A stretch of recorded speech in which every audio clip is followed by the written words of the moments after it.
Olá, meus caros alunos, vamos entender de uma vez por todas o chamado Estado Novo, o último período da era Vargas, tá bom? Então, se você quer aprender, quer entender mais o que aconteceu durante esse período, é só prestar atenção nessa aula que vai ser bem interessante, tá bom? Então, vamos lá. Eu abri aqui meu quadro virtual para começar a explicar a vocês o que foi o Estado Novo, tá? Eu tenho essas informações aqui no meu quadro. Primeira informação importante é que o Estado Novo foi um período de governo, a última etapa do governo de Vargas, do período varguista, do seu primeiro governo, e foi de 1937 a 1945. E, basicamente, o Estado Novo ele começou por causa de um golpe conhecido como Plano Cohen. E o que foi o Plano Cohen? Foi um documento forjado pelo governo declarando a intenção dos comunistas em tomar o poder das mãos de Getúlio Vargas. Então, na verdade, durante a campanha eleitoral, já que o governo de Vargas se encerraria em 1938, já tinha até os candidatos, durante a corrida eleitoral, divulgou-se a existência dessa conspiração comunista para tomar o poder. Mas, na verdade, esse documento foi forjado pelos integralistas. E essa notícia, essa suspeita de golpe comunista, você não pode esquecer do assunto que nós vimos anteriormente, da intentona comunista de 1935, esse documento forjado começou a espalhar esse medo em relação ao comunismo, que o Brasil poderia se tornar um país comunista. Então, o que foi que Getúlio Vargas fez? Outorgou uma nova Constituição, vou grifar para vocês aqui, ó. Ou seja, a Constituição ela foi empurrada goela abaixo para as pessoas, a Constituição de 1937, extinguiu os partidos políticos, suspendeu as liberdades individuais e os direitos políticos dos cidadãos brasileiros, além de instaurar a censura aos meios de comunicação através do DIP, Departamento de Imprensa e Propaganda, que vou explicar daqui a pouco mais para vocês. Então, o governo Vargas entra na sua última fase, no Estado Novo, a partir desse Plano Cohen. Aqui nós temos algumas das características, certo, desse período, tá? Nós temos aí, ó, o que eu acabei de falar, Vargas outorga uma nova Constituição, a Constituição Polaca, de forte inspiração fascista, então você jamais pode esquecer daquilo que eu falei na aula anterior, sobre o Brasil ter, dentro do governo Vargas, simpatizantes do fascismo italiano, certo? E, a partir de então, o Brasil passaria a viver a chamada ditadura varguista, a ditadura do Getúlio Vargas. Quais eram as características dessa Constituição de 1937? Vamos destacar algumas das mais importantes. Por exemplo, a centralização do poder nas mãos do presidente, fim do federalismo, ou seja, a autonomia estadual que foi conquistada lá em 1891 ficou abalada, ou seja, os governadores seriam agora interventores nomeados pelo governo central, controle do governo sobre a imprensa e manifestações públicas, estabelecimento da pena de morte para crimes políticos e extinção dos partidos políticos. Então, essas são as principais, ou melhor, foram as principais características da Constituição de 1937. Aqui nós temos características políticas desse período que nós conhecemos como Estado Novo.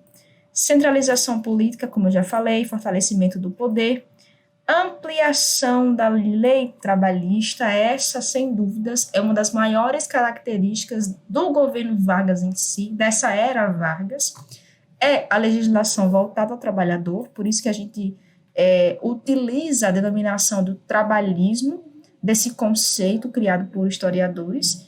Nós temos a criação da CLT em 1937, com a intenção de controlar as massas, ou seja, o Vargas, quando discursava, ele já falava trabalhadores do Brasil, justamente para chamar para si o apoio dessa classe trabalhadora.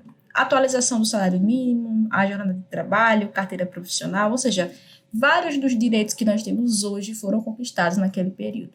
Surgimento dos sindicatos pelegos, são sindicatos atrelados ao Estado para fazer a propaganda a favor do Getúlio Vargas. Aquilo que eu falei para vocês, ó, a criação do Departamento de Imprensa e Propaganda, DIP, que era o foco da propaganda, ou seja, o controle dos meios de comunicação partia do DIP, e programas como a Hora do Brasil, que foi organizado pelo ministro do Trabalho do Getúlio Vargas, o Marcondes Filho, eram programas destinados a fazer uma boa propaganda de Getúlio Vargas e da legislação trabalhista que começou a ser implantada.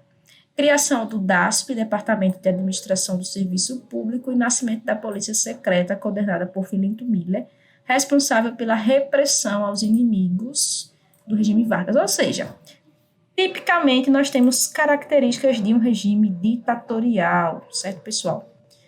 Aqui nós temos as bases do Estado Novo, tá? Isso aqui eu não vou me aprofundar bastante, mas fiquem sabendo que na economia nós temos uma defesa do nacionalismo, um apoio das classes médias urbanas, um apoio também a Getúlio Vargas da burguesia industrial. Nós devemos lembrar que durante o governo de Vargas houve um aumento da industrialização no Brasil, tá? E justamente era essa burguesia e as classes médias urbanas que desejavam abafar os movimentos de esquerda, do comunismo no Brasil, tá bom? Controle de propaganda, que eu já falei, investimento do Estado em obras, como é o caso da Companhia Vale do Rio Doce e da Companhia Siderúrgica Nacional, a usina de Volta Redonda. Então, são empresas que foram criadas durante essa era Vargas. Aí nós temos mudanças na economia, tá? Vargas assume esse papel de líder populista, que na época era uma designação vista como negativa, porque o populista era aquele político que cumpria, ou melhor, prometia e não cumpria. Getúlio concentrou quase todo o poder em suas mãos, tentou atender aos interesses dos grandes proprietários de terra e dos industriais, ao mesmo tempo que concedia aos trabalhadores algumas de suas reivindicações, como o salário mínimo. É por isso que muita gente fala, Getúlio foi o pai dos pobres e a mãe dos ricos. Nesse meio tempo aí, o Brasil participou da Segunda Guerra Mundial, como você já viu no conteúdo anterior, tá? E Sergipe teve uma participação, porque nós tivemos torpedeamentos. Em 1943, o Brasil participou da guerra com a Força Aérea Brasileira, enviando os pracinhas, certo? E a participação na Segunda Guerra Mundial fez com que a abertura democrática ela fosse mais rápida. As eleições elas iriam acontecer, Getúlio já tinha consciência de que deveria convocar eleições, mas a Segunda Guerra Mundial e a participação do Brasil nela fortaleceu os grupos liberais, ou seja, antiditadura no Brasil, porque era uma contradição, pessoal. Imagine, se o Brasil lutava ao lado dos aliados contra o nazismo e o fascismo, por que dentro do Brasil nós temos um governo ditatorial, um presidente com aspecto de ditador? Isso fez com que a popularidade do Getúlio Vargas entre as classes políticas e classes dominantes do Brasil diminuísse. Mas isso não impediu de que movimentos como o queremismo aparecessem. Movimentos de queremos Getúlio, queremos que Getúlio continue no poder, tá? Então, observando que ele não poderia mais continuar na presidência, o Getúlio Vargas indicou um companheiro seu, certo? Nessa época surgem partidos como o PTB, o Partido Trabalhista Brasileiro, e Getúlio ele indica o Eurico Gaspar Dutra como o seu herdeiro político, certo? E ele vai ganhar as eleições, e aí já é uma outra parte, é um outro conteúdo, certo? Então, gente, esse foi o assunto de hoje, eu espero que vocês tenham entendido, é um assunto bem simples, bem tranquilo, tá? Falamos um pouco hoje do Estado Novo Varguista. Então é isso, até a próxima aula e tchau, tchau.